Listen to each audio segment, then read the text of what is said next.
좋은 일이 있습니다. 우리 믿는 사람 손을 꼭 잡고 축복하죠. 이 밤에 좋은 일이 있습니다. 할렐루야. 자, 우리 오늘 엘리야의 승천의 기적, 엘리야 승천의 기적에 대해서 공부하겠습니다.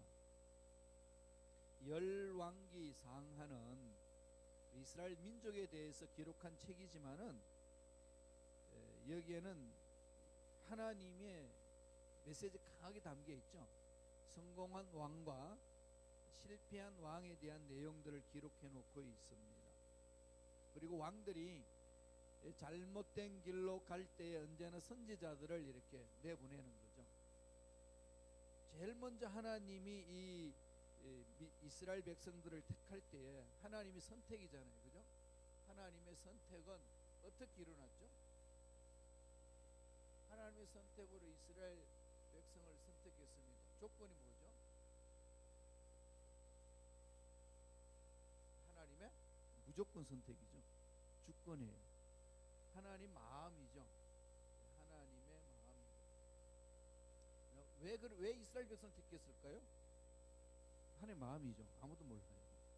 아브라함과 약속이죠. 여기는 아브라함과 약속입니다.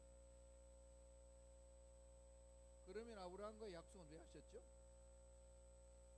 역시 하나님의 마음이죠. 자, 하나님의 주권입니다. 이스라엘 백성을 택하셔서 하셨던 것은 철저한 하나님의 주권인데, 주권에 의해서 아브라함과 약속, 이스라엘 백성들을 통하여 하는 위대한 일들을 이루어주는 거, 잘나서 택한 게 아니고 하실 일이 있는 거죠. 그러나 하나님과 만났던 백성은 어떤 삶을 살며 어떤 기적을 체험하는지를 보여주기 위한 하나님의 선택이었죠. 이들이 잘나서 선택받은 건 아니에요. 저와 여러분도 뭐 특별히 뭐 잘나서 믿은 것도 아니고 정말 은혜죠.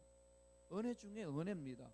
어떤 모습이든지 이렇게 예수를 믿어 자녀가 됐다는 사실은 은혜 중에 은혜죠. 아무리 뭐 세상에 날고 기는 사람도 이걸 모르는 사람은 정말 몰라요. 너무 안타깝지 않나요? 전대 보면은요, 너무 안타까운 것들 많아요. 그런데 왜 은혜인지 선택받았다는 거죠. 이 복 중에 복이다 라는 것을 이 말씀을 통해서 우리가 배우는 거죠. 선택의 기준은 하나님의 절대 주권이에요. 이 속에 하나님의 뭐가 있죠? 사랑이 있는 거죠. 사랑과 하나님의 계획이 있습니다. 늘 제가 말씀드렸듯이 우리 신앙생활은 하나님의 사랑과 하나님의 선하신 계획이 뭔지에 대한 집중하는 거죠, 그죠? 늘 사랑을 체험하셔야 돼요. 하나님의 사랑을 체험해야 이 부분들을 하는 거죠. 이렇게 가기로 했는데 이스라엘 백성들이 자기도 왕을 달라고 그랬습니다. 이전까지는 누가 왕이었죠? 하나님이 왕이잖아요. 하나님이 왕을 하나님 직접 다스렸는데 그 하나님 말고 우리 스스로 왕을 달라고 이렇게 부탁을 했어요. 누구한테? 사무엘 선지자, 제사장님 선지자한테 우리도 이방인들처럼 왕을 갖고 싶습니다. 하나님 앞에 요청해 달라는 거죠. 그래서 사무엘이 하나님 앞에 가가지고 이 백성이 왕을 달라고 그럽니다. 하나님이 완벽하게 그 원하는 마음은 아니었지만은 허용해 준 거죠. 그래서 왕을 택합니다. 그 왕을 택하는 게 제일 먼저 누구죠? 사울이고 이렇게 나가잖아요. 그러니 이 왕이 나오기 전까지는 하나님이 뭘 주셨어요? 여기에서는 제일 먼저 왕을 이렇게 세울 때 놓은 그 제사장이었죠. 제사장 역할을 하는 거지 않습니까? 그럴 때 이제 왕제도, 왕권을 형성하면서 하나님이 주신 하나의 시스템이 있습니다. 왕을 견제할 수 있는 사람 누굴까요? 선지자죠. 선지자.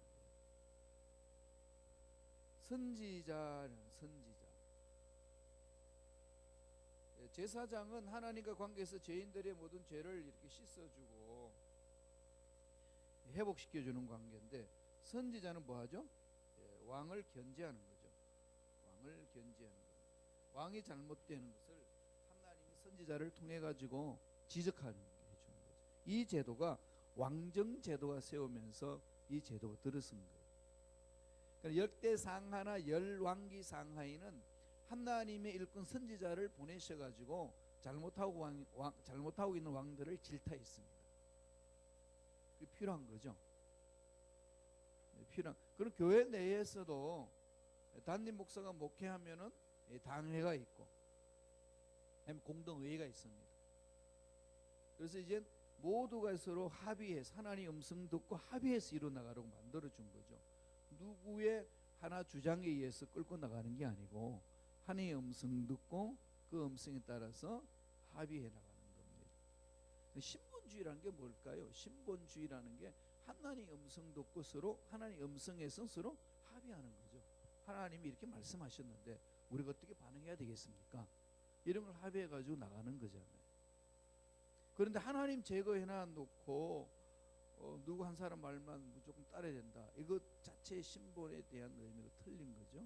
하나님 음성 듣는 데 모든 집중하고 이렇게 음성 들은 것이 정말 맞는지 안 맞는지 확인해 봐야 되잖아요. 담임 목사님 음성 들었다고 그러고 아무도 안 들었어. 그거 어떻게 알아요? 그럼 여러분들이 깨어서 기도하셔야 돼요. 그래서 하나님 음성 듣고 같이 가는 거죠. 이게 교회 공동체입니다. 하나님이 왕을 세울 때는 이런 제도를 만들어서 주신 거예요. 그래서 이 왕에 대한 부분들은 견제는 선지자, 제사장은 늘 그 왕을 견제하기보다는 하나님과 앞에서 서로 중보 기도하는 중보의 역할을 하시지 않습니까? 제사장의 역할은 중보해야 하는데 왕의 잘못된 길로 가는 것에 대해서는 선지자를 통하는 거죠. 그래서 선지자 말을 들은 왕들은 성공한 왕이고 선지자 말을 거부한 왕은 실패한 왕들입니다. 다윗은 자기가 잘못하고 나서 야단 선지자가 왔을 책망했을 때 그 자리에 무릎 꿇습니다. 왜냐하면 곧 하나님 보내신 일꾼으로 믿는 거죠. 그래서 결국은 그렇게 잘못했는데도 불구하고 하나님은 받아주고 나중에 평가가 너는 내 마음에 합한 자다, 속된다. 이게 우리 신앙생활이 너무 중요하지 않나요? 정말 중요한 거죠. 물론 그런 죄도 안 짓고 아무 죄도 안 짓고 올바로 가면 얼마나 좋겠어요. 그런데 그거는 기대칠 뿐이고 연약한 육 전제 넘어질 수 있다는 것 전제해 주는 거죠. 그렇지만 선지자 말을 듣고 우리는 고치는 것, 이게 중요한 거죠. 그 반면에 전번에 우리 왕 봤을 때 아싸 왕은 참 처음에는 너무 잘했잖아요. 그죠? 처음에 참 잘했는데 나중에 교만해가지고 그 선지자 보내주니까 그 선지자를 죽여버리죠. 더 이렇게 감옥에 집어넣어놓고. 이거 차이입니다.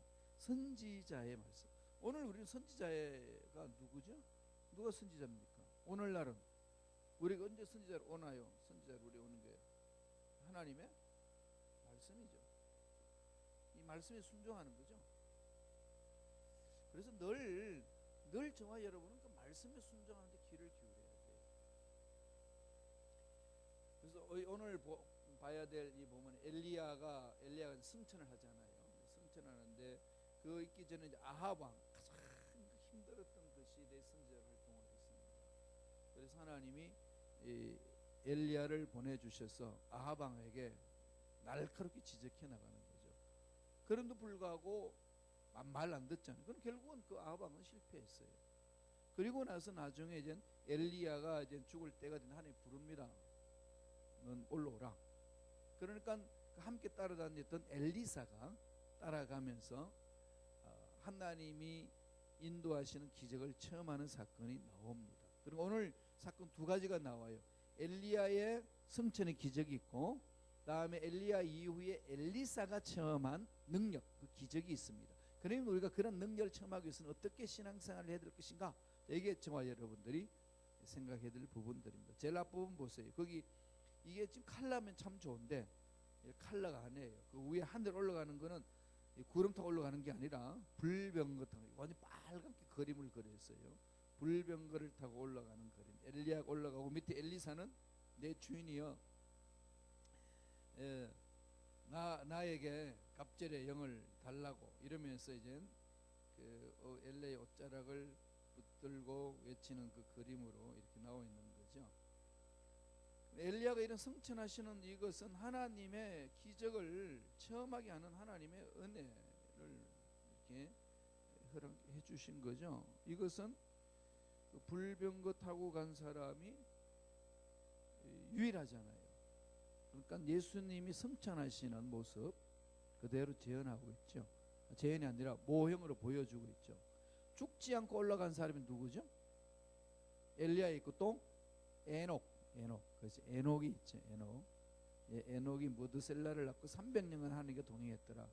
그때 60세에 에녹은 무드셀라를 낳았는데 300년간 동행해서 하나님이 불렀습니다. 중을 보지 않고 갔죠.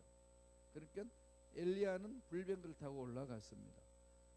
예수님이 부활하시는 모습, 그 다음 예수님이 승천하시는 모습을 미리 모형으로 보여준 거죠.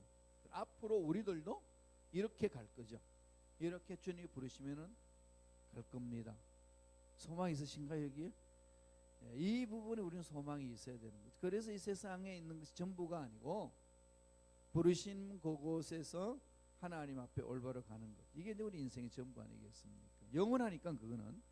자, 그러면은 하나님이 엘리야를 승천하실 수 있도록 불러주셨는데 어떻게 부르셨는지 볼까요? 2페이지 갑니다.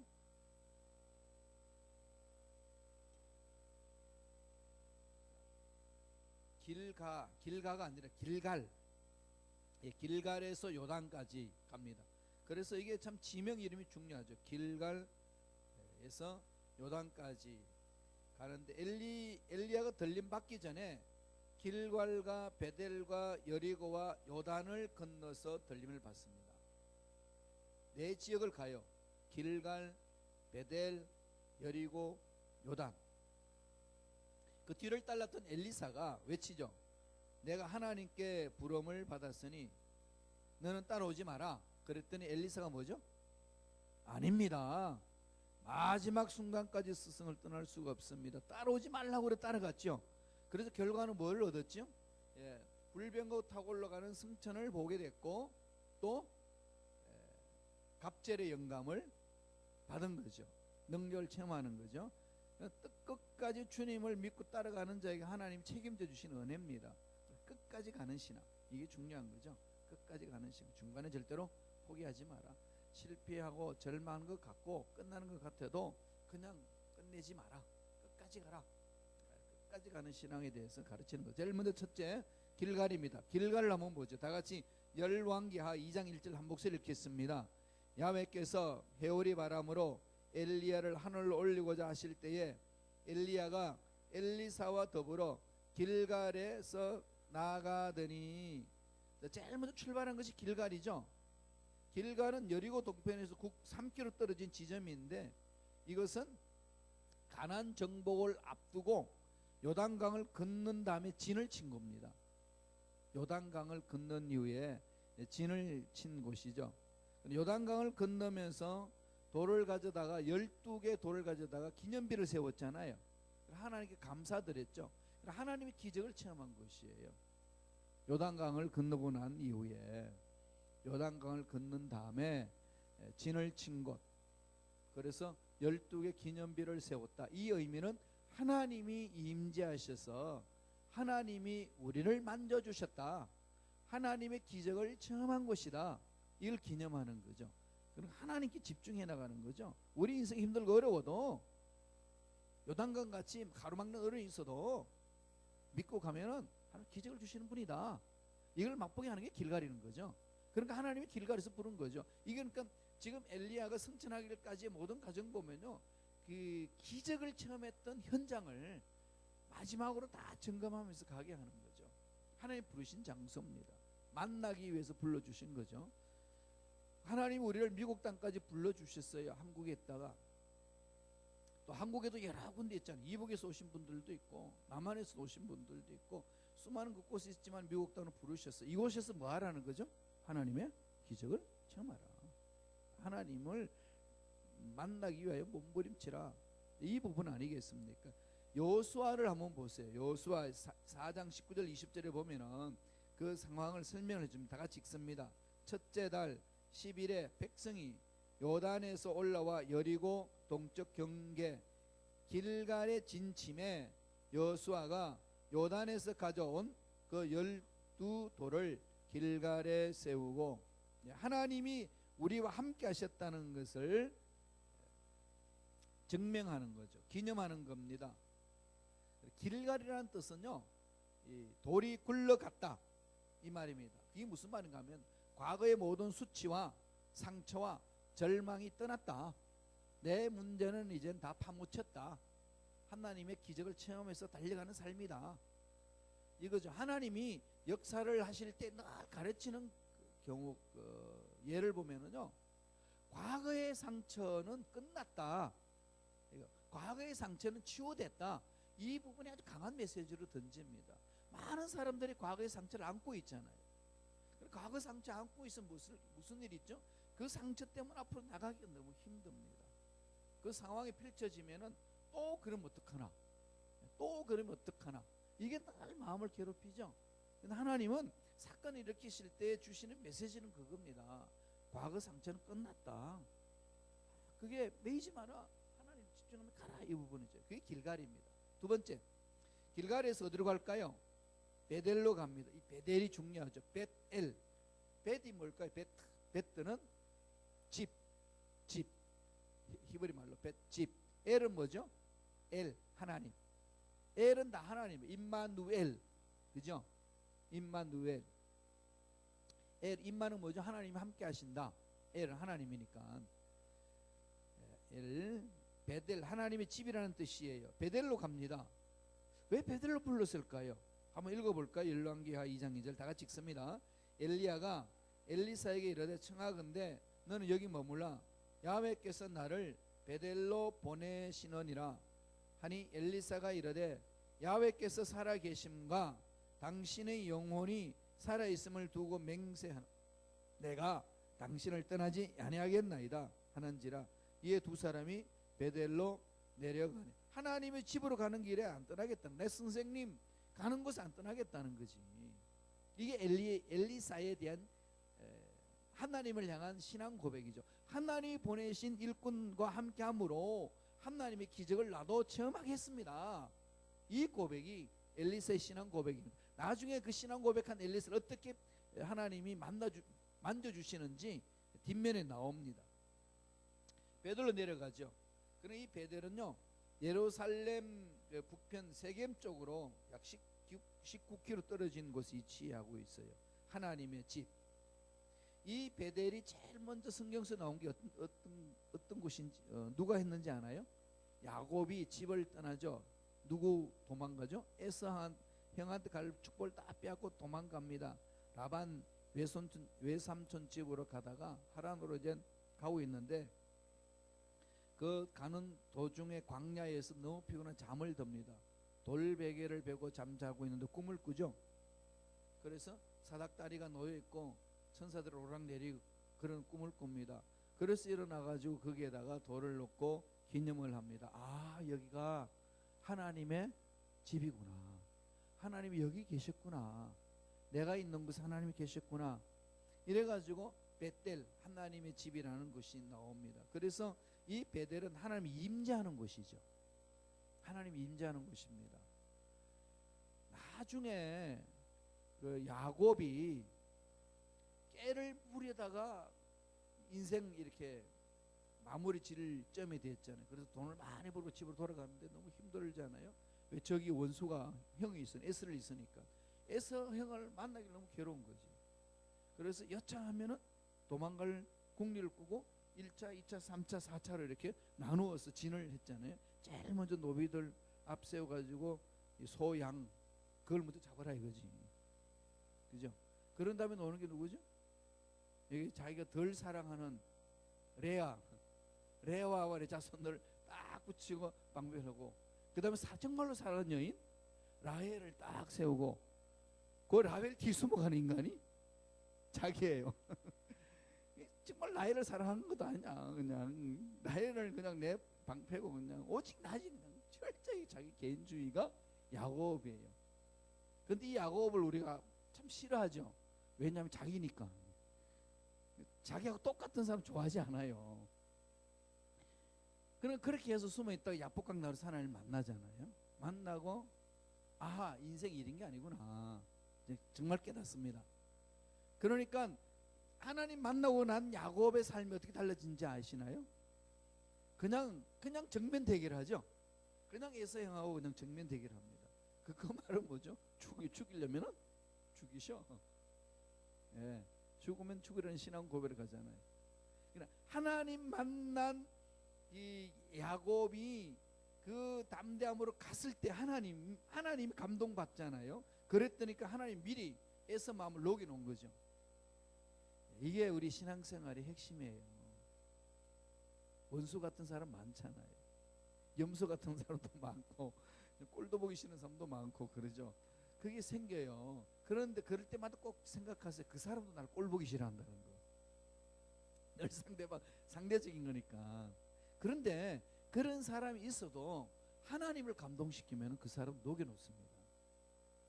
그게 신앙생활이라니까요. 하나님과 나와의 관계가 가장 중요한 거죠. 그러니까 그렇게 하게 되면은 하나님 감동받을 때 원수까지도 풀어주신다. 에서를 마음을 녹여놓고 관계를 맺습니다.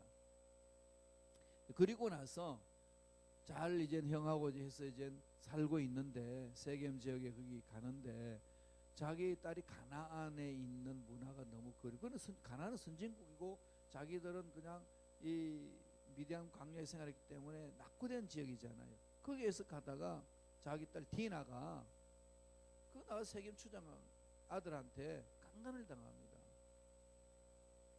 그러니까 자기 오빠들이 가가지고 걔네들 다 몰살시켜 버리잖아요. 그랬을 때에 이제는 야곱이 생각하기를 야 이러다가 우리 민족 큰일 나겠다. 이제 우리 자녀들 내가 이게 뭐냐는 거죠. 내 평생 모아놨던 재산, 내 평생 갖고 왔던 자녀들 이제 이걸로 나서 몰살 당하겠다. 이러면은 옛날 야곱 같았으면 어떻게 하죠? 돈 풀죠. 예, 물질 풉니다. 그래서 서로 사람들하고 타협하려고. 그런데 그 이후에 야곱은 그렇게 하지 않습니다. 어디로 가죠? 베델로 갑니다. 베델. 그 베델이에요. 처음에 야곱이 형 에서를 도망가면서 하나님 만났던 그곳. 그리고 세겜에서 문제 일어났을 때에 야곱은 베델로 가자. 그렇게 고백하죠. 이 문제 푸시는 분은 하나님밖에 없다. 하나님 집으로 가자. 이거잖아요. 그 베델이에요. 저와 여러분도 신앙생활에 나갈 때 이렇게 힘들면요, 이 원리를 붙드셔야 돼요. 이 원리를 하나님 집으로 가셔야 돼요. 하나님 집으로. 그래서 하나님이 베델로 엘리야를 불렀습니다. 엘리야를 불렀는데요. 그 베델에는 어떤 일이 있었는지 우리 3페이지 가서 한번 보죠. 3페이지에 보면은 창세기 28장 15절에 있습니다. 다 같이 한 목소리 천천히 읽겠습니다. 내가 너와 함께 있어 내가 어디로 가든지 너를 지키며 너를 이끌어 이 땅으로 돌아오게 할지라 내가 내게 허락한 것을 다 이루기까지 너를 떠나지 않아. 예, 하나님의 선하신 계획은 하나님의 뜻을 이루는 것, 그건 하나님이 이루시기 위해서 계획을 세웠으니까 그것이 이루어지기까지는 뭐 하죠? 떠나지 않는 거죠. 떠나지 않습니다. 외롭잖아요. 우리 인생이 외롭고 힘들고 어렵죠. 또 뜻대로 다 되는 것도 아니고 그때 붙들어야 될 그 어떤 분이죠? 하나님이에요. 지금 우리 교회도 많이 그렇습니다만은 그렇게 오손도손 부부가 잘 살다가 어떻게 됐어요? 동시에 다 천국 가면 좋은데 동시에 다 천국 못 가잖아요. 어떻게 되죠? 다 호레비가 되든지 과부가 되든지 다 한번 경험해야 돼요. 이게 인생이거든요. 이게 인생이라는 거죠. 그러니까 이런 상황 속에서 내가 내 인생을 아름답게 만들어갈 수 있는 유일한 방법이 뭐죠? 떠나지 아니하시는 하나님 만나는 거죠. 하나님 집이라는 베델이라는 것은 하나님이 임재하는 곳이다. 하나님 임재하는 곳이다. 힘들고 어렵고 외롭고 그러면요, 하나님이 임재하는 곳을 찾으셔야 돼요. 하나님의 집을, 하나님 임재하는 그곳. 그래서 창세기 28장 19절에 야곱이 그 이름을 정하잖아요. 그 다 읽어보죠. 시작. 그곳 이름을 베델이라 하였더라. 이 성의 옛 이름은 루스더라. 예, 하나님을 만나는 장소. 베델은 하나님을 만나는 장소입니다. 그래서 우리가 신앙생활에 성공하려면 하나님 만남에서부터 출발해야 됩니다. 하나님 만남. 내가 만난 체험이 있어야 돼요. 이 문제 앞에서.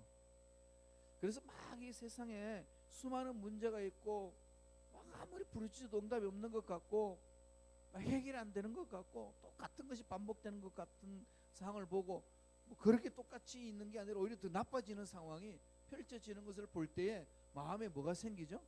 아, 기쁘다 그래요? 어떤 마음이 생겨요? 어떡하지 이거? 네? 걱정이 먼저 앞서고 절망을 느끼잖아요. 그럴 때 마음을 잡아야 되는 것은 하나님의 집을 찾는 거죠. 왜? 하나님은 답을 가지고 계신다. 예, 이 부분이죠. 그러니까 하나님 답이 있어 이러면은요, 그 상황 속에서 펼쳐나갈 수 있는 길이 열려집니다. 희망이 보이는 거죠. 사실 답이 있는 거죠. 왜냐하면은 왜 답이 있을까요? 하나님 우리를 너무 사랑하시고 또 사랑하시기 때문에 우리를 위한 계획이 있기 때문에, 계획이 있기 때문에 여기 흔들리지 말아요. 이걸 철저히 가져야 돼요. 어느 누구가 엄마 뱃속에서 이 세상에 나오기 전에 이런 인생을 살겠다고 결심한 자가 누가 있습니까? 너무 잘 아는 내용이잖아요. 하나님의 계획 속에서 나온 거죠. 태어나와서 보니까 김씨였고 박씨였고 한국 사람이었어요. 그러면은 왜 이 시대에 한국 사람으로 태어나게 하셨을까요? 예, 하실 일이 있는 거죠. 여기 자꾸 집중해야 돼요. 하나님 답이 있습니다. 세상은 막혔고 어렵고 힘들고 고통스럽게 있어도 하나님은 답을 가지고 계십니다. 그걸 자꾸 외치면은요, 나도 모르게 용기가 막 생기잖아요. 참 용기가 생기고 절망을 느끼다가도 막 힘이 솟아납니다. 하나님에게 답이 있는 거야. 이걸 자꾸 마음판에 새기고 자녀들한테도 자꾸 넣어줘야 돼요. 그래야 부르짖을 수 있거든요. 절망이 사실상에 뭐 앞길을 깜깜할 때요, 어디 가서 뭘 어떻게 하겠습니까? 답은 하나님한테 있는데, 이게 막연한 것 같지만 막연한 게 아니라 더 구체적인 겁니다. 전능하신 하나님께 매달릴 수 있는 방법, 이것밖에 없다는 거죠. 하나님이 지금 이 엘리야를 통해서 쭉 데리고 가면서 이 교훈을 하고 있잖아요. 임재하는 것. 우리 신앙 단계도 그래야 되는 거죠. 그 다음에 세 번째, 어디로 모시고 가죠? 여리고로. 여리고는 또 어떤 것일까? 한번 읽어봅니다. 열왕기하 2장 4절 다 같이 읽습니다. 엘리야가 그에게 이르되 엘리사야 청하건대 너는 여기 머물라. 야훼께서 나를 여리고로 보내시느니라. 엘리사가 이르되 야훼께서 살아계심과 당신의 영혼이 살아있음을 두고 맹세하노니 내가 당신을 떠나지 아니하겠나이다 하니라. 그들이 여리고에 이르매 끝까지 몰고 가는 거죠. 계속 지금 엘리야는 엘리사에게 야, 하나님이 나를 부른다. 지금 길갈에 있다가 베델로 가라고 그런다. 베델로 갔더니 여리고로 가라고 그런다. 넌 여기 있으라. 그랬더니 엘리사가 나는 끝까지 가겠습니다. 당신이 갖는 곳까지 갑니다. 이 얘기예요. 그래서 여리고는 어떤 곳이죠? 여리고라는 말은 향기라는 뜻이에요. 향기. 요단 골짜기에서 남단이 위치한 곳인데요, 이게 세계 역사에 가장 오래된 도시 가운데 하나입니다. 아름다운 오아시스가 있어요. 크고 아름다운 오아시스가 있습니다. 그러니까 여기는 풍요로운 도시예요. 하나님의 풍부함을 이렇게 채워주시는 곳, 그리고 동서남북을 연결하는 요충지입니다. 예루살렘으로 가기 전에는 반드시 여리고를 지나가는 겁니다. 그런데 이 여리고 가는 길에는요, 험난해요. 그리고 좁습니다. 우리에게 가르치는 메시지죠. 뭘 말씀하실까요?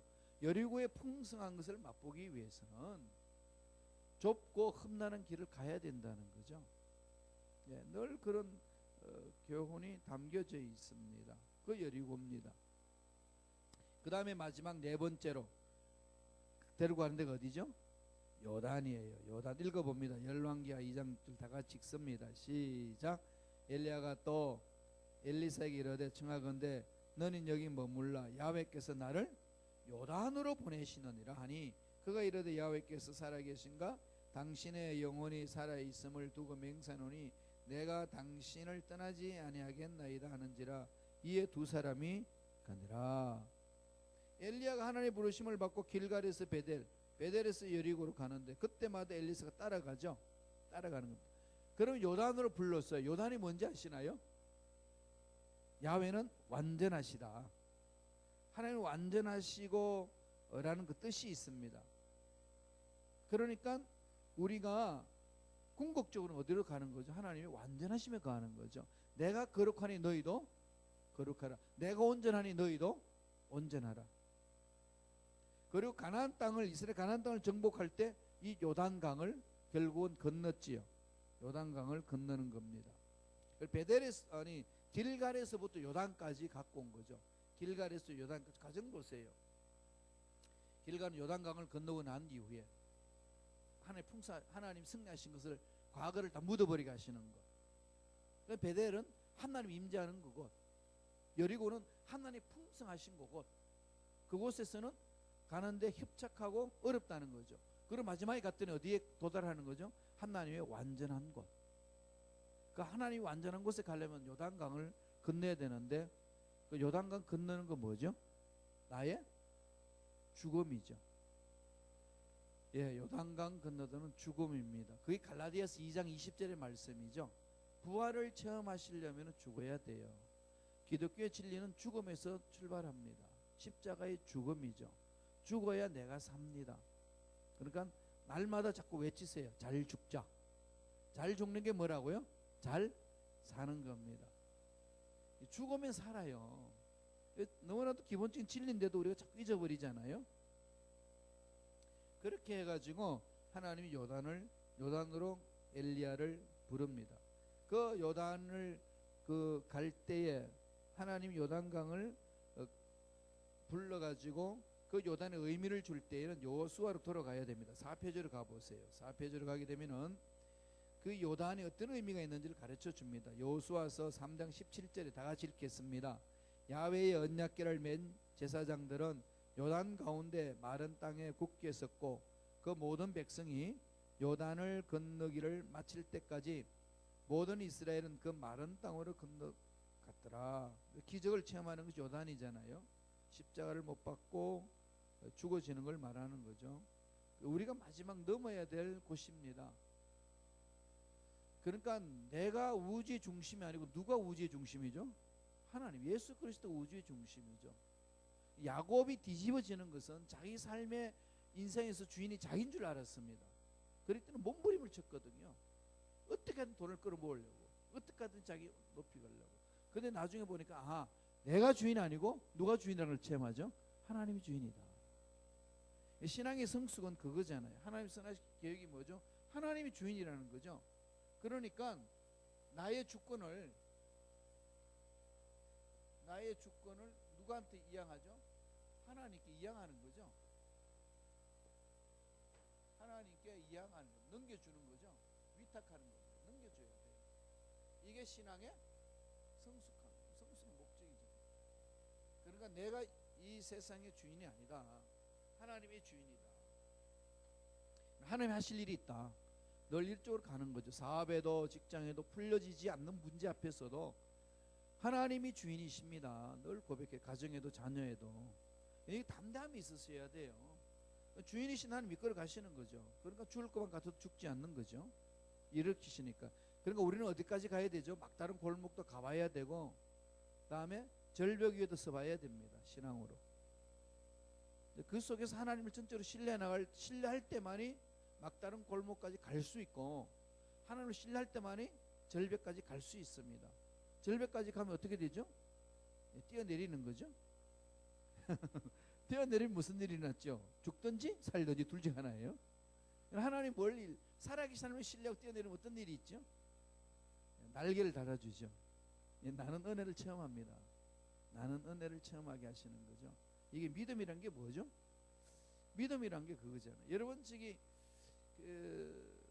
스필버그 영화 감독이 법궤를 찾아서 인디아나 존스의 영화에 보면은 그 절벽이 있는데 이 길이 안 보여. 저기는 지금 보물이 있고 가야 되는데 그 가는 길이 열쇠가 있어요.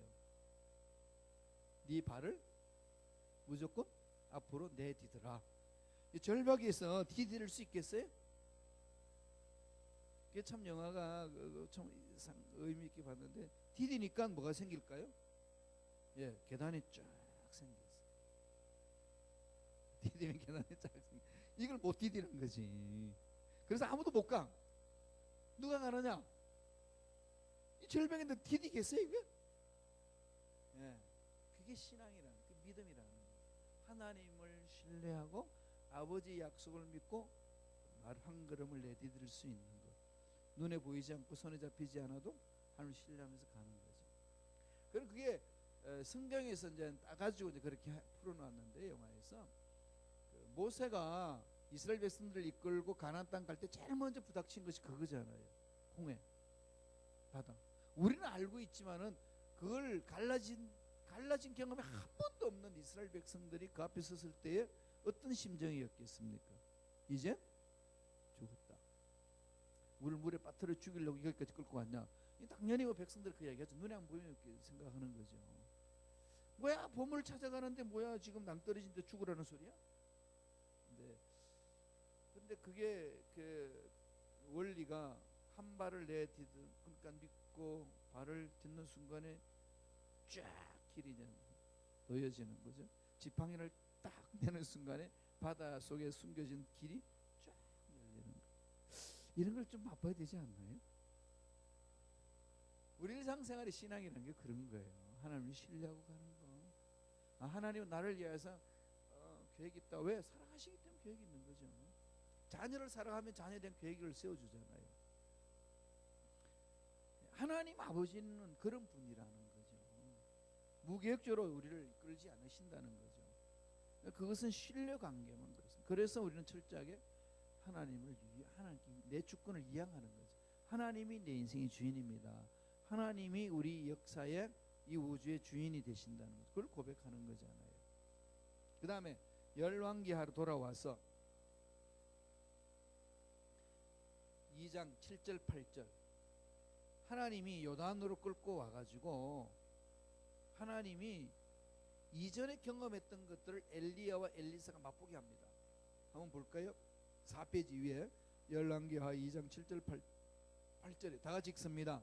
선지자의 제자 50명이 가서 멀리 서서 바라보매 두 사람이 요단가에 서 있더니 엘리야가 겉옷을 가지고 말아 물을 치매 물이 이리저리 갈라지고 두 사람이 마른 땅 위로 건너더라. 언제 일어났던 사건이죠 이게? 엘리야가 그죠? 승천하기 전에 그 사건 있죠. 그 이전에 여호수아가 법궤를 메고 가나안 땅 들어가기 전에 강물을 그냥 끊어버렸던 그 기적의 사건이죠. 예. 그리고 여호수아 3장 17절 내용하고 열왕기하 2장 7절 8절 내용하고 같은 맥락 속에서 하나님 역사하시는 거죠. 그러면은 이런 맥락으로 역사하시는 하나님 오늘날 저와 여러분은 어떤 맥락으로 역사하실까요? 믿는 자 이렇게 가는 거죠. 그리고 우리가 가는 것은 그냥 허무맹랑하게 될 것이야 하고 가는 것이 아니라 아버지 약속하신 것을 믿고 한 걸음씩 한 걸음씩 옮겨나가는 거죠. 정말 어렵고 힘든 부분이 있지만은 어렵고 힘든 것은 사실상은 우리가 믿지 못하기 때문에 힘든 거 아니겠어요?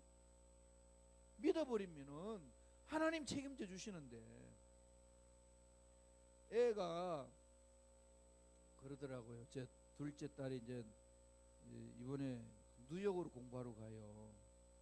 뉴욕으로 공부하러 가는데 그러니까 학비도 비싸고 그런 거지.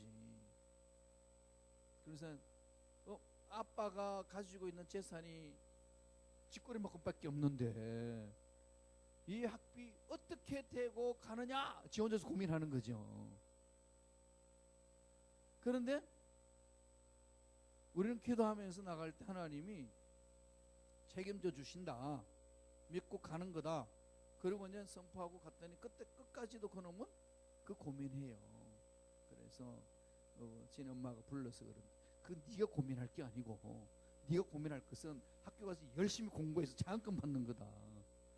그러니까 아빠가 그거 다 돈 대주지 못할 것 같으면 학교에 가가지고 전액 장학금을 받으면 되지 않냐. 그 길 있네. 그 길이 있네. 길이 있지. 그런데 이미 저희들은 계획을 세워가지고 그렇게 가자 했으니까 가면 되는 거 아니겠어요? 그런데 그게 못 믿는 거지. 지 생각 속에서 들어있는 것하고 부모들이 가지고 있는 생각하고는 차이가 있으니까. 이게 어린 애를 보면서 하나님 앞에 우리가 이러고 있겠구나 이런 생각을 참 많이 하게 됩니다. 하나님은 우리가 생각한 것보다 더 큰 분이거든요. 딸이 저를 생각하는 것보다도 제가 더 큰 사람이거든요. 지가 생각하는 아빠하고 내가 생각하고 있는 거하고는 차이가 너무 많아요. 하나님 앞에서 우리가 하나님의 능력을 생각하는 것하고요, 하나님이 이렇게 위대하신 분하고 차이가 많아요. 그걸 못 믿으니까 가기가 좀 힘든 거지. 별 고민을 많이 하는 거죠. 그래서 저와 여러분들은 뭘 해야 되겠어요? 제일 먼저 하나님 위대하심을 체험하는 거죠. 하나님 어떤 분이신가, 이런 부분에 대해서 다 관심을 가지셔야 돼요. 하나님은 우리가 상상을 초월하시는 분이잖아요. 그러니까 자꾸 내 머릿속에서 내 머리 경험과 내가 체험한 것들만 가지고 하나님을 자꾸 만나려고 그러니까 어려운 겁니다. 앞으로 밀고 나가기가. 열어놓고 매달려야 되는 거죠. 함부로 가지 말고, 함부로 자기 아이디어를 막 구상해가지고 일을 추진하지 말고 전능하신 하나님께 매달리는 거죠. 그럴 때 하나님이 만져주신 은혜가 새롭다는 겁니다. 체험하는 거죠. 그걸 가르쳐주는 거잖아요. 그럼 엘리야가 보세요. 이리저리 갈라치고 두 사람이 마른 땅 위로 갔다고 그랬습니다. 생도 50명도 봐요. 그 당시 이제 신학교가 있었거든요. 누구요? 선지자를 기르는, 선지자를 가르치는 학교가 있었습니다. 엘리야 시대 때는 이미 아합 왕이 이세벨 여인이 데리고 온 바알 신의 선지자와 아세라 신을 섬기는 선지자도 850명이 있어요. 왕궁 신학교가 완전히 이단을 기르는 신학교가 됐어요.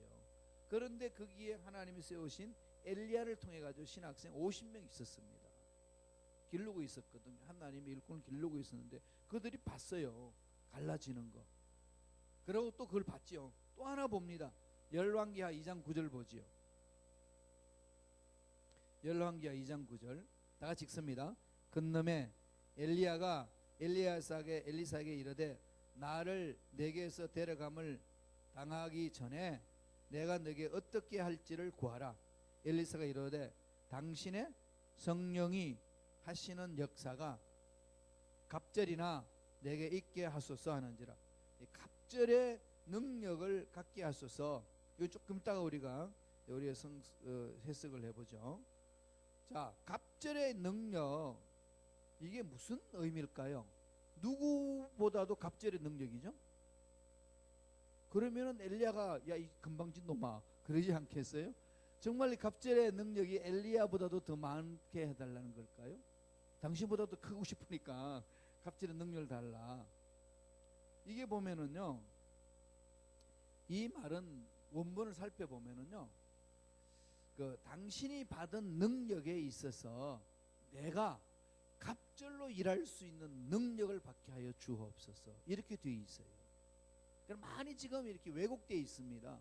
엘리야보다도 갑절의 능력을 달라는 소리가 아니라 당신이 받았던 그 능력을 가지고, 성령을 가지고 내가 일할 수 있는 능력에 갑절의 능력으로 허락하여 주옵소서, 이 부분이에요. 예. 근데 왜 그렇게 우리 목사님들이 해석했는지 모르겠지만은 원전을 바라보면 그렇습니다. 이 받았던 사람들보다도 내가 갑절의 능력을 2배 할 수 있도록 해달라는 겁니다. 이게 신명기 21장 17절에 나오는 거 연결시켜서 해석하면 돼요. 그게 무슨 말인지 한번 읽어보죠. 그 기록해놨어요. 읽어봅시다. 다 같이 시작.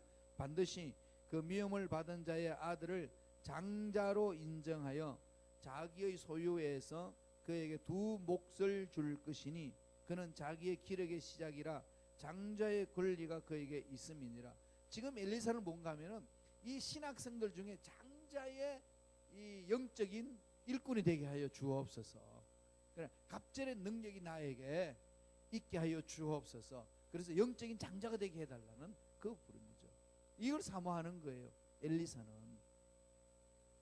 엘리사는 자기가 행할 수 있는 그 능력, 여기 있는 모든 생도들보다도 갑절의 능력을 받을 수 있는 그 은혜가 있게 하여 주옵소서. 그래서 이 은사를 구하는 거죠. 그래서 엘리사는 그 더 능력 있게 행할 수 있는 은혜를 달라는 겁니다. 사모하는 거죠. 이거 나중에 사도 바울도 그럽니다. 신령한 은사를 사모하라. 신령한 은사를 사모하라. 더 신령한 은사의 임하기를 사모하라는 거죠. 그래서 지금 자기 환경과 자기 위치를 바라보고 멈추지 말라는 겁니다. 오늘 우리가 너무 하나님 능력을 제한한다는 거죠. 자기 스스로 제한해버립니다. 그러지 마세요. 이 나이에 뭘 하려 자꾸 이러지 마시고 내가 가진 게 뭔데 이렇게 하지 말라는 거죠. 하나님은 나를 통해서 뭔가 하실 일이 있는데 자꾸 나는 사탄이 그냥 카테고리를 딱 만들어 놓고 그냥 딱 범죄를 만들어 놔보면 더 이상 안 벗어나려고 하는 그런 게 있습니다. 벼룩이요, 높이 얼마나 뛰는지 압니까? 이거 보니까 엄청나게 몇 메터까지 뛰더라고요. 그게 우리 키보다도 훨씬 많이 뛰어요. 2m까지 3m까지 팍 솟아오는 힘이 강하대요. 그런데 그 벼룩을 어떻게 훈련시키느냐, 이게 플라스틱으로 투명한 그것을 딱 가둬놔 놓으면요, 벼룩이 뛰려고 팍 뛰다가 그냥 헤딩을 하잖아요. 팍 부딪히면 떨어지고, 아니 뚫렸는데 이게 팍 부딪히면 떨어지는데요, 그걸 몇 번 이렇게 실험을 하고 났어요. 며칠 동안. 그래서 뚜껑을 열면은 절대로 자기가 원래 뛰던 실력만큼 안 뛰고 그 천정만큼 뛴다는 거예요. 뛰면 골이 깨지니까 팍 못 뛰는. 마귀가 저와 여러분들을 그렇게 훈련시켜요. 세상의 방법으로, 세상의 문제로. 한번 팍 뛰었는데 머리 깨져. 그 두 번 하면 딱 뛰면 또 깨져. 세 번째부터는 안 뛰어. 요 정도만 하는 거죠. 사업도 직장도 가정에도 다 그렇게 악한 영들이 우리를 제한한다. 그러지 맙시다. 어떻게 가야 될까요? 하나님께 나를 통해서 하나님 하실 일이 있다는 거. 자꾸 능력 사모해야 돼. 이걸 가지고 그러면 야 위대한 일을 할 수 있으면 해보자, 이게 아니에요. 아닙니다. 어떻게 하죠? 하나님이 나를 위하여 세우신 계획이 뭐냐, 이게 중요하다는 거죠. 하나님이 나를 위해 세우신 계획, 그죠? 여기에 그냥 집중하라는 겁니다. 그래서 이 갑절의 능력을 내가 받아서 일을 하겠습니다. 사모했어요. 어떻게 됐을까요? 엘리사는 그런 갑절의 능력을 받아서 위대한 일들을 감당한 선지자되었습니다. 그러고 나서 그 다음에 이제 엘리야가 승천함, 하나님 부르죠. 이런 과정을 다 겪고 나서, 하나님이 역사했던 것을 다 겪고 나서 하나님이 부릅니다. 그게 승천이죠. 2장 10절 11절입니다. 다 같이 한번 천천히 읽겠습니다. 시작. 이르되 내가 어려운 일을 구하는도다. 그러나 나를 내게서 데려가시는 것을 내가 보면 그 일이 내게 이루어지려니와 그렇지 않으면 이루어지지 아니하리라 하고, 두 사람이 길을 가며 말하더니 불수레와 불말들이 두 사람을 갈라놓고 엘리야가 해오리의 바람으로 하늘을 올라가더라. 엘리야가 그렇게 약속하고 나서 이제 불병거를 하나님 보내주신 걸 타고 올라가는 거죠. 올라갔습니다. 그래서 지금 엘리야와 에녹 두 사람은 죽음을 보지 않아요. 그냥 천국으로 간 사람이죠. 그런데 이렇게 불병거 타고 올라갔던 엘리야가 언제 또 한번 나타납니다. 언제 나타나죠? 기억나시나요? 예수님이 산에 기도하러 갔을 때에 요한과 야고보와 베드로를 3명을 데리고, 수제자 3명을 데리고 기도하러 갔을 때에 예수님이 완전히 변화가 되죠. 이 변화가 되는 그 모습 속에 누가 나타나죠? 엘리야가 나타나고 또 하나는 모세가 나타나죠. 이 참 재밌지 않나요? 모세는 말씀의 상징이죠. 엘리야는 능력을 상징합니다. 능력 사역자에서 대표가 되는 사람이 엘리야고요. 모세는 십계명을 받았기 때문에 시내에서 말씀에 대한 그런 말씀과 능력이잖아요. 그런데 이 사건을 다시 한번 보세요. 엘리야는 불병거 타고 올라갔어요. 죽음을 보지 않고 갔고, 모세는 어떻게 됐죠? 너보산에서 죽었잖아요. 죽은 사람이 부활한 것을 이렇게 보여주는 거죠. 죽음에 대한 부활을 이미 예표해주고, 죽지 않고 천국으로 올라간 사람의 현현이 나타난 이 세상에 보여주는 걸 보는 거죠. 두 가지 사건이 다 포함되어 있습니다. 그러니까 놀라운 신비로움이 있어요. 그래서 누가복음에 있는데 한번 읽어보죠. 다른 데도 있습니다만 누가복음 9장 29절과 30절 5페이지에 있습니다. 5페이지에 넘어가면은 누가복음 9장 29절 30절 다 같이 28절에 30절 다 같이 읽습니다. 시작.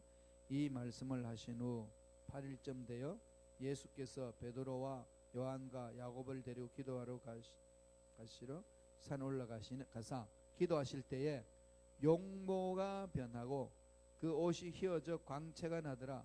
문득 두 사람이 예수와 함께 말하니 이는 모세와 엘리야라. 제자들이 본 거죠. 제자들이 본 겁니다. 그러니까 부활의 예표, 첫 부활의 열매는 누구죠? 예수님이잖아요. 부활의 법이 있는데, 죽는 자가 살아나는 부활의 법이 있는데, 예수님이 그 부활의 법에 의해서 첫 열매가 되신 분이 예수님이에요. 그래서 그 법이 이제 효력이 있는 거죠. 그런 그 법의 첫 열매가 되기 전에 하나님 예표로 보여주신 분이 누구죠? 모세예요.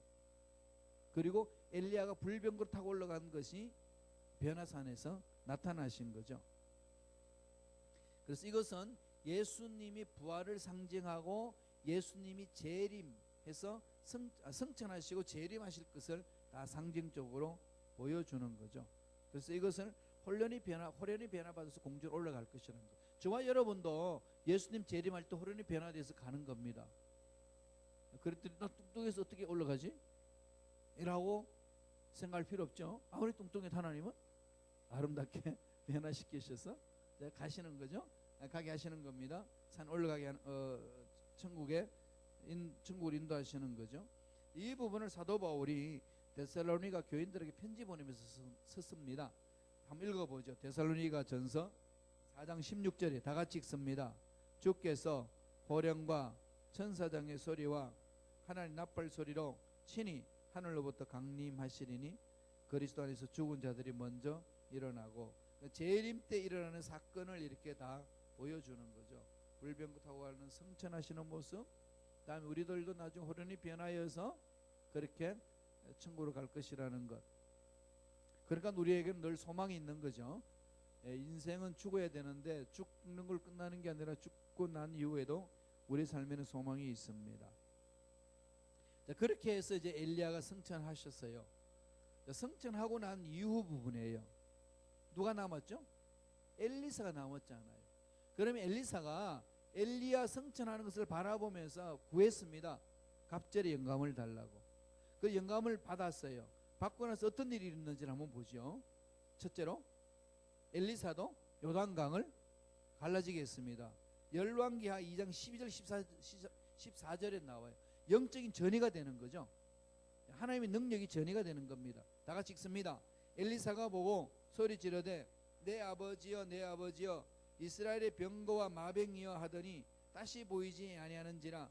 이에 엘리야가 자기의 옷을 잡고 둘을 찢고 엘리야의 몸에서 떨어진 겉옷을 주워 가지고 돌아와 요단 언덕에 서서 엘리야의 몸에서 떨어진 그 겉옷을 가지고 물을 치며 이르되 엘리야의 하나님 야훼는 어디 계시니까 하고 걷어 물을 치매 물이 이리저리 갈라지고 엘리사가 건너니라. 그런 능력이 이제 엘리사에게 일어나는 거죠. 사모하라는 겁니다. 이건 뭘 말하는 거죠? 영적인 은사를 사모하라. 우리는 저와 여러분들 사모해야 됩니다. 그래서 하나님 내 사업장에도 직장에도 가정에도 이런 영적인 능력이 나타나게 하여 주옵소서. 하나님이 필요에 따라서 주시는 거니까요. 주고 안 주고는 하나님이 하시는 겁니다. 자꾸 선포하셔야 돼. 믿고. 그리고 저도 우리 귀신을 쫓아내는 것도 그렇지만 병 치유되는 것도 병자 앞에 자꾸 선포하셔야 돼. 믿음으로. 낫고 안 낫고는 하나님이 하시는 거지 우리 영역이 아닙니다. 그럼 우리들이 해야 될 일은 뭐죠? 하나님을 믿고 믿음으로 선포하는 거죠. 좋은 일 있을 줄로 믿습니다. 병은 치유될 줄로 믿습니다. 문제는 해결될 줄로 믿습니다. 물질의 복은 일어날 줄로 믿습니다. 자녀들은 잘 될 줄로 믿습니다. 환경 보지 말고 하나님의 능력을 신뢰해서 선포해 나가는 것. 지금 나는 절망 같은 상황이 있어도 거기에 매이지 말라는 겁니다. 하나님 함께 하시면 되는 거니까. 이 부분을 강력하게 말씀하는 거죠. 그래서 결국은 엘리야도 능력으로 받고 승천하신 것처럼 엘리사도 그 능력으로 하나님의 일을 감당하는 일꾼이 되었습니다. 그걸 보여주는 거죠. 그러니까 영적인 능력은 승계하는, 계승되는 것, 흘러내려가는 것, 전이가 되는 거죠.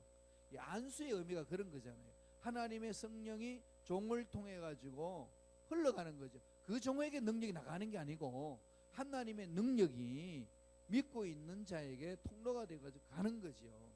그러니까 그 믿음 관계 속에서 일어나는 것 아니겠습니까? 그래서 우리들이 해야 될 일은 날마다 은사를 사모해야 된다는 거. 6페이지 뒷장 넘어가죠. 뒷장을 보겠습니다. 사도 바울이 고린도 교인들에게 편지할 때 쓴 말이에요. 제일 위에 있습니다. 다 같이 한번 읽어봅니다. 고린도전서 14장 1절 시작. 사랑을 구하며 신령한 것들을 사모하되 특별히 예언을 하려고 하라. 신령한 것들을 사모하라. 예언이라고 여기서 예언이 뭔지 아시나요? 아버지 말씀을 받는 거거든요. 예수 이름으로 점치는 게 아니고 하나님의 말씀 안에는 세 가지가 있습니다. 이 말씀 안에 세 가지가 있죠. 예언이라는 것은 말씀을 받는 거죠. 선지 예언자는 말씀을 받는 거잖아요. 제일 먼저 뭐가 있죠? 과거의 일이 있죠. 과거의 일. 과거의 일이 있고 두 번째는 뭐가 있을까요? 현재 일이 있어요. 세 번째는요? 미래 일이 있죠. 미래 일이 있습니다. 그럼 과거, 현재, 미래. 하나님이 주시는 말씀에는요. 과거의 사건, 현재의 사건, 미래의 사건이에요. 그러니까 많은 사람들이 예언 그러면은 이 미래 일만 생각하는 거죠. 그렇지 않아요. 그래서 지금 이 기독교인들이 예언하는 거요. 다 거짓말쟁이들이에요. 거의가 그렇습니다. 그거 그냥 현혹되지 마세요. 거의가 말도 안 되는 소리를 하면서 사람들을 현혹해요. 예언은요. 아니면 말고 아닙니다. 예언은 그대로 이루어지는 거예요. 예언했는데 안 이루어지는 것, 그건 예언 아니에요. 미래에 대한 예언을 한 거는요, 이루어지는 겁니다. 지금 한국에는 이상하게 한국에는 안 이루어지는 일을 말을 많이 하는 예언자들이 너무 많아요. 그런데 성도들은 따라가요. 참 안타까워. 왜 그런지 모르겠어. 그래서 한 번은 어떤 사람이 여자분인데 플러신학 대학원역에서 공부했다는데 공부도 안 했어요. 한 학기 했나 말고 한국 와가지고 예언을 합니다. 대한민국 전쟁이 일어난다고 피하라고. 그러지 도망간 사람도 있어요. 목사도 도망갔어요. 그렇게 갔는데 겨울에 12월 달에 전쟁이 일어난다고 그랬거든요. 전쟁 안 일어나잖아요. 그러면은 그건 틀린 거잖아요. 뭐 그럴 수도 있지 이럽니다. 그런 게 어디 있어. 그거 다 거짓 선지자라고 하나님이 다 이렇게 정의했습니다. 그런데 이상 야릇하게 되기 후에 그런 거에 대해서 여러분 정신 차리셔야 됩니다. 악한 영들이 말세는 거짓을 해요. 그래서 예언 받으러 오라 그러면 다 그럽니다. 그건 거짓말쟁이다 가지 마라. 예언을 받으러 다니는 거 아니에요. 말씀을 받으면은요 그 속에 하나님이 허락해 주시는 거예요. 그래서 누군가 용하다 다 거짓말입니다. 용한 거 아니에요. 다 그게 헷갈리게 만드는 거예요. 절대로 그런데 현혹당하지 마세요. 그리고 미래는 하나님이 숨겨놨습니다. 왜 숨겨놨을까요? 필요 없으니까. 그거는 미래는 내가 알아야 돼서 백행부위가 내가 죽는 날 알면 뭐 할 건데? 여러분 그렇잖아요. 하나님 다 숨겨놨어요. 숨겨놓고 뭐 하는 거죠? 믿고 따라오는 거죠. 하나님을 믿고 하나님은 너를 책임지시는 분이니까 그분 믿고 따라오면 돼. 이걸 가르치는 게 신앙이거든요. 도마가 뭐라고 그랬습니까? 내가 만져보지 않고는 안 믿겠다. 정말로 주님 부활했는지 내가 정말 십자가 자고 다 만져보고 믿겠다. 그랬더니 주님이 다 보여줍니다. 그럼 주님 한 말이 있어요. 강한 메시지죠. 야, 넌 보고 믿냐? 안 보고 믿는 게 더 복되다. 이게 신앙의 핵심이에요. 자꾸 보려고 하기 때문에 문제가 되거든요. 정말로 내가 봐야 될 거거든요. 하나님 보여줍니다. 신뢰하세요. 다른 사람을 통해서 보여주는 거 거짓말이에요. 그러지 마세요. 그래서 이런 은사 집회의 위험성이 정말 많습니다. 그리고 위대한 일꾼들이 뭐 예언한다는 그런 말 믿지 마세요. 그러지 않습니다. 정말 예언은 공동체 주셔요. 하나님이. 다 못배워.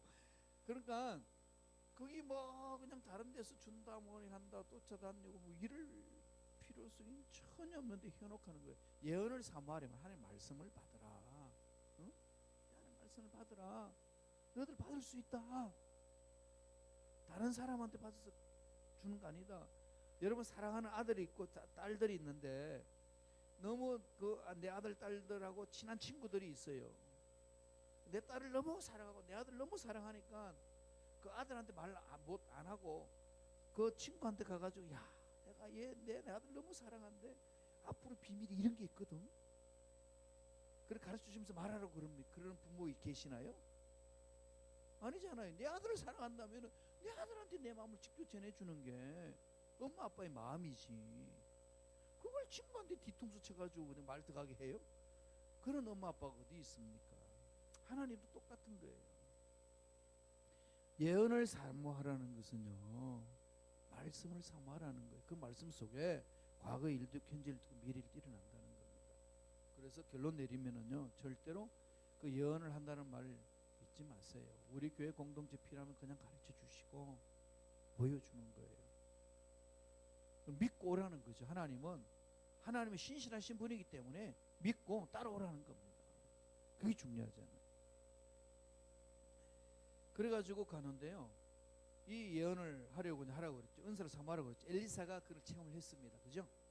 그랬는데 엘리야가 불병거 타고 올라갔잖아요. 올라갔는데 거기 바라봤던 생도 50명이 뭐 했는 줄 알아요? 엘리야가 죽은 줄 알고 시체 찾으러 다녔어요. 사람은요 기적을 봐도 기적 안 믿습니다. 그런 하나님이 안 보여주는 거죠. 말씀 보세요. 열왕기상 2장 16절 17절이에요. 다 같이 읽습니다. 시작. 그에게 이르되 당신의 종들에게 용감한 사람 50명이 있으니 청하건대 그들이 가서 당신의 주인을 찾게 하소서. 염려하건대 야훼의 성령이 그를 들고 가다가 어느 산이나 어느 골짜기에 던지셨을까 하나이다 하니라. 엘리사가 이르되 보내지 말라 하나. 17절 무리가 그로 부끄러워하도록 경청하며 보내라 한지라. 그들이 50명을 보냈더니 사흘 동안 찾되 발견하지 못하고. 이게 인간들이라니까요. 예수님 하나님이 엘리야를 어떻게 불병을 타고 보냈잖아요. 천국으로 끌고 왔잖아요. 그걸 지켜봤습니다. 50명이. 그런데 하나님이 이렇게 들고 가다가 은한 속에 떨어뜨렸을 줄도 모르니까 찾으러 가자. 그게 인간의 연약함이에요. 기적을 보여줘도 안 믿으니까 예수님도 그러죠. 예수 당신 때 표적을 보내달라. 안 보여주죠. 왜냐하면 믿으려고 보여달라는 게 아니라 이 그냥 시험하려고 하는 거니까 그런 것이 기적 안 일어나는 거죠. 이게 오늘날 우리 신앙인들의 연약한 모습입니다. 그러니까 연약한 사람들이 그렇다는 것을 늘 전제하고 들어가야 돼요. 교회 공동체가 그렇습니다. 그래서 엘리야는 어떻게 했는지 볼까요? 열왕기하 2장 18절 다 같이 읽습니다. 엘리사가 여리고에 머무는 중에 무리가 그에게 돌아오니 엘리사가 그들에게 이르되 내가 가지 말라고 너희에게 이르지 아니하였느냐 하였더라.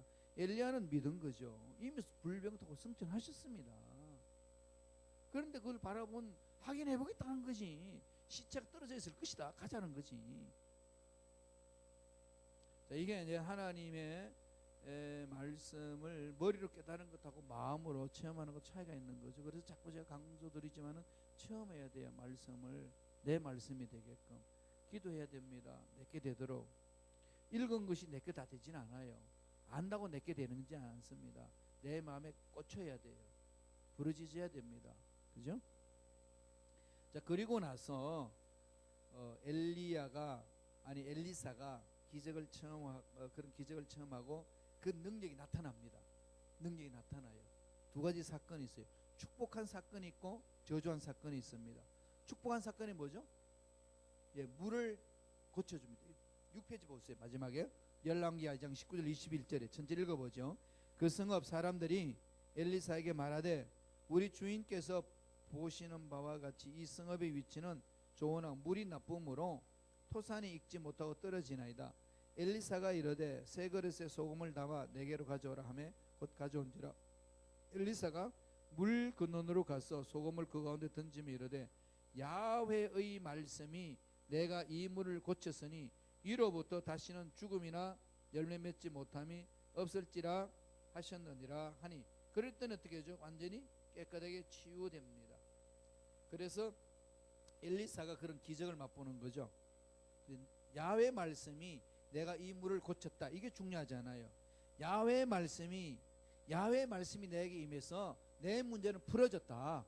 야훼 말씀이 임하셔서 내 앞날은 열려졌다. 이 말씀이 내게 임해야 되잖아요. 그죠? 이 말씀이 임하는 건 중요합니다. 자, 마지막으로 7페이지 넘어가서 7페이지 가게 되면은 엘리사를 놀리던 젊은이가 죽었어요. 이거 조심해야 돼요. 여러분 김 목사한테도 조심해야 될 분위기 나타납니다. 무슨 일인지 볼래요? 같이 한번 읽어보실까요? 열왕기 2장 23절 24절 읽습니다. 시작. 엘리사가 거기서 베델로 올라가더니 그가 길에서 올라갈 때에 작은 아이들이 성읍에서 나와 그를 조롱하여 이르되 대머리여 올라가라, 대머리여 올라가라 하는지라. 엘리사가 뒤로 돌이켜 그들을 보고 야훼 이름으로 저주하며 그 수풀에서 암곰 둘이 나와서 아이들 중에 42명을 찢었더라. 42명을 죽여버렸습니다. 대머리라고 놀리다고. 큰일 났어. 그런데 이거 부분 해석 잘해야 돼요. 왜 이런 일이 일어날까요? 아니 엘리사가 대머리인데 애들이 와가지고 대머리 올라가라 그랬다고 와가지고 그냥 하나님 야훼 이름으로 먹였더니 곰이 2마리가 나와가지고 다 찢어 죽였다. 42명이나. 근데 이 애들이 누굴까요? 어린아이가 아니고 청소년들 말해요. 그러니 그 당시는 이제 17세 요셉을 청소년 아이라고 그랬잖아요. 그 당시 20세의 솔로몬 아이라고 그랬습니다. 예레미야를 불렀을 때도 아이라 그랬습니다. 다 그게 이제 17세에서 25세 그 사이에 있는 사람을 그 당시 이 용어를 씁니다. 아이들이라고. 그래서 지금 어린애가 아니라 젊은 사람을 말하는 거죠. 자, 젊은 사람들, 일단 젊은 사람이에요. 젊은 사람들이 뭘 했죠? 대머리라고 놀렸어요. 조롱했습니다. 이게 무슨 의미일까요? 지금 대머리에 올라가라. 이 대머리는 저주받은 자요 그럽니다. 구약에서는 대머리는 저주받은 자요. 이 김 목사가 신약에 사는 게 천만 다행이잖아요. 그죠? 그래서 이게 지금 저주받은 자요. 올라가는 뭐죠? 엘리야가 불병거 타려고 올라갔냐? 너 그렇게 말했지? 너도 한번 그런 능력 믿는 올라가 봐라. 비아냥거리는 거죠. 이걸 지금 하고 있습니다. 이걸 어디서 하고 있는 거죠? 베델에서. 베델이 어디죠? 하나님의 집입니다. 그러니까 아합 시대 때에 그 하나님의 집에서 완전히 바알 신과 아세라 신들이 점령을 했던 곳입니다. 베델이. 하나님의 집이 이방의 신이 점령을 한 거죠. 우상이. 그래서 하나님 능력이 다 그냥 완전히 짓밟혀 버렸습니다. 짓밟혀 버렸는데 하나님이 선지자 엘리사를 통해 가지고 위대한 일들을 이루시고 계시는데 거기에 정면으로 대항한 것이 바알 신과 아세라 신을 섬기는 거짓 선지자들이 불량배 애들을 보내 가지고 엘리사가 이 속에 와서 정화할 것 같으니까 미리 방지하는 거죠.